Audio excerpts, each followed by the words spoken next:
नमस्कार, news competition cracker channel में आपका स्वागत है। देखते हैं उत्तराखंड के 13 जिलों की महत्वपूर्ण खबरें।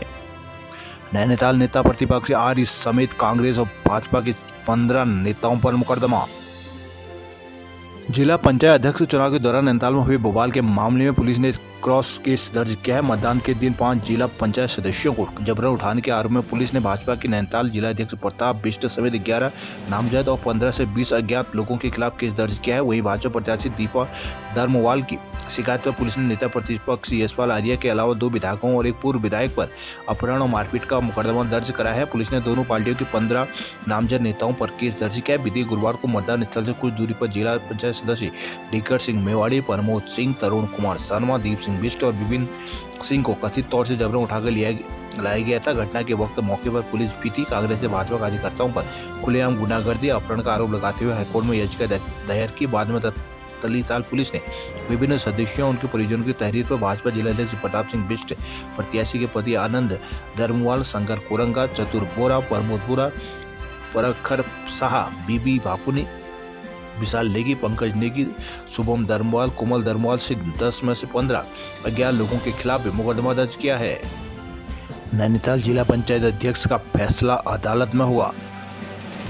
नैनीताल जिला पंचायत अध्यक्ष उपाध्यक्ष पद पर बीते गुरुवार को हुए मतदान के आधार पर ही परिणाम घोषित होगा या नहीं, इसका फैसला कल सोमवार को हाईकोर्ट करेगा। हालांकि सभी 22 वोटों की गणना के बाद अंतरिम परिणाम और सभी दस्तावेज सीलबंद लिफाफे में कोषागार के डबल लॉकर में सुरक्षित रख दिए गए हैं। साथ ही राज्य निर्वाचन आयोग को सभी दस्तावेज और अंतरिम परिणाम भेजा गया है। यह जानकारी जिला निर्वाचन अधिकारी वंदना सिंह ने बीते शुक्रवार नैनीताल में पत्रकार वार्ता में दी। गुरुवार को नैनीताल इसी जिला पंचायत कार्यालय में सुबह 10 बजे से मतदान प्रक्रिया शुरू हुई थी, जो कि दोपहर 3 बजे तक चलनी थी। जिला पंचायत अध्यक्ष और उपाध्यक्ष पद के चारों प्रत्याशियों के भाग्य का फैसला 27 जिला पंचायत सदस्यों ने करना था, लेकिन दिन भर में केवल 22 ही वोट पड़े। शेष 5 सदस्य वोटिंग करने नहीं पहुंचे। ऐसे में कांग्रेस ने सदस्यों के अपहरण का आरोप लगाते हुए हाईकोर्ट का दरवाजा खटखटाया। कोर्ट ने एसएसपी और डीएम से 5 सदस्यों को ढूंढकर वोटिंग कराने को कहा। साथ ही मतदान का समय भी 5 बजे तक बढ़ाया गया, लेकिन मामले में शाम 5 बजे फिर से हुई सुनवाई पर एसएसपी ने जानकारी दी कि लापता सदस्यों का पता नहीं चल पाया। ऐसे में डीएम जिला निर्वाचन अधिकारी वंदना सिंह ने कोर्ट को जानकारी दी कि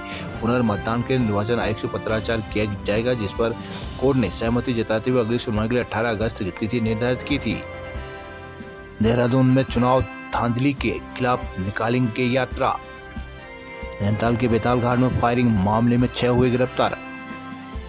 उत्तरकाशी डबरानी से सोनगाड़ के बीच गंगोत्री हाईवे खुलने में 5 दिन और लगेंगे। डबरानी से सोनगाड़ के बीच बाधित गंगोत्री हाईवे को जल्द खोलने के दावे हवाई साबित हो रहे हैं। अभी तक डबरानी के 200 मीटर वाला हिस्सा भी चालू नहीं हो सका। यहाँ बीआरओ की हैवी मशीनें मार्ग खोलने में जुटी है। आपदा कंट्रोल रूम से मिली जानकारी के अनुसार यहाँ मार्ग खोलने में अभी कम से कम 5 दिन का समय और डबरानी से सोनगाड़ तक के बीच में गंगोत्री हाईवे 5 किलोमीटर के दायरे में कम से कम 3 स्थानों में क्षतिग्रस्त हुआ है, जिसमें एक जगह 200 मीटर, दूसरी जगह 295 मीटर और एक स्थान पर 550 मीटर सड़क वॉश आउट हुई है। अधिकारियों के मुताबिक यह सड़क कटिंग में हार्ड रॉक लगी है, जिसको तोड़ने में समय लग रहा है। बीआरओ की हैवी मशीनें मौके पर तेजी से कार्य करने में जुटी है। जिला आपदा प्रबंधन अधिकारी शार्दुल गोसाई ने बताया कि बीआरओ के अधिकारियों ने डबरानी में मार्ग को सुचारू करने के लिए अभी 4 से 5 दिन का समय और मांगा है। उत्तरकाशी के हर्षिल घाटी के गांव में पूर्ति विभाग ने पहुंचाया खाद्यान्न। बद्रीनाथ हाईवे 38 घंटे बाद 1 वे के लिए खुला। पौड़ी गढ़वाल में जन्माष्टमी पर मंदिरों में गूंजी जयकारे। गढ़वाल में शनिवार को श्री कृष्ण जन्माष्टमी धूमधाम से मनाई गई। जन्माष्टमी में पौड़ी में मटकी फोड़ कार्यक्रम का आयोजन हुआ, जबकि रुद्रप्रयाग, टेहरी, चमोली और रुद्रप्रयाग में श्रद्धालुओं ने जन्माष्टमी पर मनमोहक झांकियां निकालकर पूजा अर्चना की है। पौड़ी में शनिवार को जन्माष्टमी में जिला कारागार खानसू शरण में मंदिर को सजाया गया। इस दौरान मंदिर में भजन कीर्तन का भी आयोजन किया गया। इस दौरान कैदी भी भगवान श्री कृष्ण के रस में डूबे नजर आए। जिला कारागार के जिला डीपी सिन्हा ने बताया कि जन्माष्टमी में पौड़ी, खानसू शरण सहित कोटबिलाग व आसपास के ग्रामीण क्षेत्रों के लोगों ने मंदिर परिसर में पूजा अर्चना के साथ भजन कीर्तन किया। जिला कारागार के उप कारागार गौरव कुमार टपटा ने बताया कि जिला कारागार प्रशासन पहले से ही जन्माष्टमी की तैयारी में जुटा हुआ है। वही शहर के अपर बाजार में गढ़ ज्योति सांस्कृतिक कला मंच द्वारा मटकी फोड़ का आयोजन किया गया। इस मौके पर मंच के अध्यक्ष भगत सिंह रावत, उपाध्यक्ष अंकित नेगी, सचिव सुदर्शन नेगी, कोषाध्यक्ष मनीष लिंगवाल सहित सह सचिव नरेंद्र सिंह नेगी आदि मौजूद रहे। हरिद्वार में कांग्रेस ने किया प्रदर्शन। हरिद्वार में कान्हा के जयकारों से गूंज उठे मंदिर। हरिद्वार मध्य रात्रि में कान्हा के जन्म लेने के समय आसमान आतिशबाजी की रोशनी से जगमगा। वैदिक मंत्रोच्चार के बीच महिलाएं बधाइयां गाने लगी। मध्यरात्रि को विभिन्न मंदिरों घरों में नंद के लाल की एक झलक पाने के लिए बड़ी संख्या में श्रद्धालु बेताब दिखे। झूले पर झूलते श्री कृष्ण के बाल स्वरूप का अलौकिक दर्शन पाकर भक्त से निहाल हो गए। जन्मोत्सव के तहत नगर के कई मंदिरों और घरों में देर रात तक भजन कीर्तन के उपरांत प्रसाद का भी वितरण किया गया। हरिद्वार के दही हांडी प्रतियोगिता में खूब दिखा लोगों का उत्साह। हल्द्वानी वर्ल्ड फ्लू की आशंका के बीच गोला फार्म में फेंकी गई सैकड़ों मुर्गियां, लोगों में मचा हड़कंप।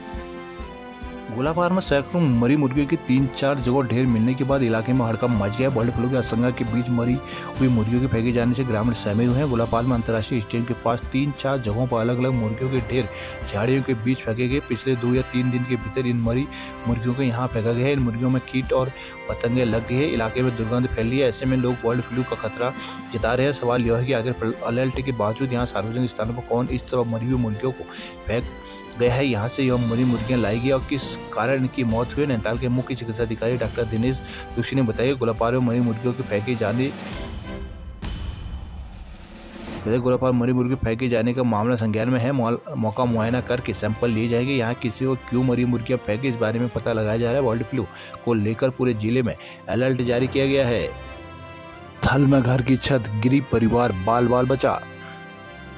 थल जाको राखे साइयां मार सके ना कोई, यह कहावत फकीर राम के परिवार पर बिल्कुल सटीक बैठती है। भगवान श्री कृष्ण का जन्मोत्सव मनाने घर के बाहर गए परिवार रात अधिक होने पर वही रुक गए थे। सूचना सुबह मिली कि बारिश के कारण घर की छत ढह गई है। अगर परिवार के सदस्य अपने घर में होते तो बड़ी अनहोनी हो सकती थी। नगर के सोनी पातल में फकीराम पुत्र प्रेमना अपने परिवार के साथ प्रत्येक घर में रहते थे। पड़ोस में रहने वाले उनके भाई की यहाँ बीती रात कृष्णा जन्माष्टमी का कार्यक्रम होना था। फकीराम पत्नी और 2 बच्चों के साथ कार्यक्रम में शामिल होने चले गए थे। कार्यक्रम में अधिक समय लगा तो सभी लोग वहीं रुक गए। शनिवार तड़के 3 बजे के करीब एकाएक उनके मकान की पूरी छत ढह गई। हादसे में घर के भीतर मौजूद राशन, गैस सिलेंडर, कपड़े, बर्तन में अन्य दैनिक उपयोग का सामान खराब हो गया। उधर फकीराम खुद को बड़ा भाग्यशाली मानते इस जिसे भगवान श्री कृष्ण का लीला बताते हैं। कहते हैं कि अगर हादसे के दौरान वो भी घर के अंदर होती तो कुछ भी हो सकता था। नवनिर्वाचित प्रधान नवीन चंद पाठक की सूचना पर राजस्व मंत्री ने मौके पर पहुंचकर निरीक्षण किया। पाठक ने प्रशासन से पीड़ित परिवार को उचित मुआवजा देने की मांग की है।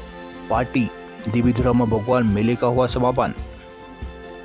देवीधुरा के 12 दिनी भगवान मेले का समापन हुआ है। मुख्य अतिथि में मां बारही मंदिर समिति के कोषाध्यक्ष दिनेश चंद जोशी ने कहा कि आने वाले वर्षों में मेले को भव्य बनाया जाएगा। समापन से पूर्व जन्माष्टमी में झांकी निकाली गई। देवीधुरा में शनिवार को भगवान मेले का समापन किया गया। मंदिर कमेटी अध्यक्ष मोहन सिंह बिश्नोई ने भगवान मेले के सफल संचालन के लिए जिला पंचायत, पुलिस प्रशासन समेत सभी लोगों का आभार जताया। श्री बारही शक्तिपीठ के कोषाध्यक्ष ने कहा कि आने वाले समय में मेले को और अधिक बेहतर बनाया जाएगा। समापन पर बाबा मारही के दर्शन करने को लेकर सुबह से ही भारी भीड़ मौजूद रही। इस दौरान कई बार जाम लगा। मेले का शुभारंभ 5 अगस्त को किया गया था। मंदिर के पीठाचार्य आचार्य कीर्ति बल्लभ जोशी के संचालन में हुए कार्यक्रम में पूर्व मंदिर कमेटी अध्यक्ष किम सिंह लमगड़िया, पूर्व ब्लॉक प्रमुख सुमन लता, उपाध्यक्ष रमेश राणा, हयात सिंह बिष्ट, बिशन चमियाल, खुशहाल सिंह रावत आदि मौजूद रहे। चंपावत के गांव में श्री कृष्ण के डोले। पिथौरागढ़ से चीन सीमा तक लहराया तिरंगा। चंपावत में मनाया गया स्वतंत्रता दिवस। एनएच जाम पर रानीखेत कांग्रेस जिलाध्यक्ष पर हुआ केस। द्वाराहाट में 7 घंटे तक एनएच जाम करने के आरोप में पुलिस ने रानीखेत कांग्रेस जिलाध्यक्ष समेत 6 नामजद और 50-60 अज्ञात के खिलाफ मुकदमा केस दर्ज किया है। पुलिस अन्य आरोपियों को चिन्हित करने में जुट गई है। एसओ अवनीश कुमार की ओर से दर्ज किए गए मुकदमे में कहा गया है कि 13 अगस्त को वहां टीम के साथ चुनावी प्रक्रिया में किसी प्रकार की अप्रिय घटना न हो, इसके लिए गश्त पर थे। इस दौरान रानीखेत कोतवाल क्षेत्र में कुछ लोगों के अपहरण की शिकायत पर कांग्रेस जिलाध्यक्ष दीपक किरोला निवासी ग्राम तल्ली किरोला, राजेंद्र कुमार निवासी ग्राम बलूना, मुकुल उपाध्यक्ष उर्फ मुक्कू निवासी भवनपुरी, दीपक बिष्ट निवासी ग्राम कुंशारी, दिगंबर सिंह उर्फ डिगर सिंह निवासी कल्लाखुली, ललित मेहता के अलावा 50-60 अन्य अज्ञात ने मुख्य चौराहे पर धरने पर बैठकर एनएच जाम कर दिया। इसे हल्द्वानी, कर्णप्रयाग, दूनागिरी, सोमेश्वर के जाने वाले वाहनों यात्री जाम में फंस गए। इस दौरान इन लोगों को समझाने के तमाम प्रयास किए गए, लेकिन वे निभाने करीब 7 घंटे तक आरोपियों ने हाईवे को जाम रखा। हालत बिगड़ते देख इन्हें चकोटिया एसओ सुनील बिष्ट के साथ एक प्लाटून पीएससी बुलानी पड़ी थी। बागेश्वर में देशभक्ति के तरानों पर थिरके कदम। सितारगंज के बाढ़ प्रभावितों की मुश्किलें बरकरार, घरों में घुसा मलबा।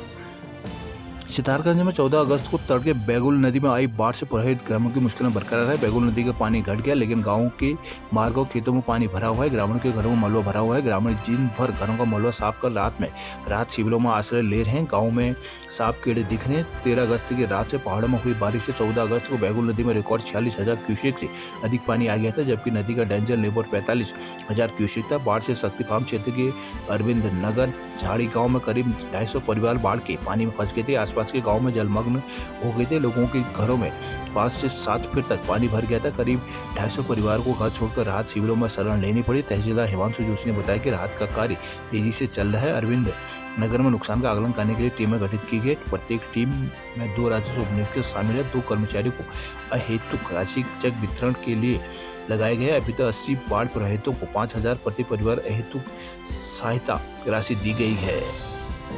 शक्ति फार्म के कई गांवों में बाढ़ का खतरा मंडराया।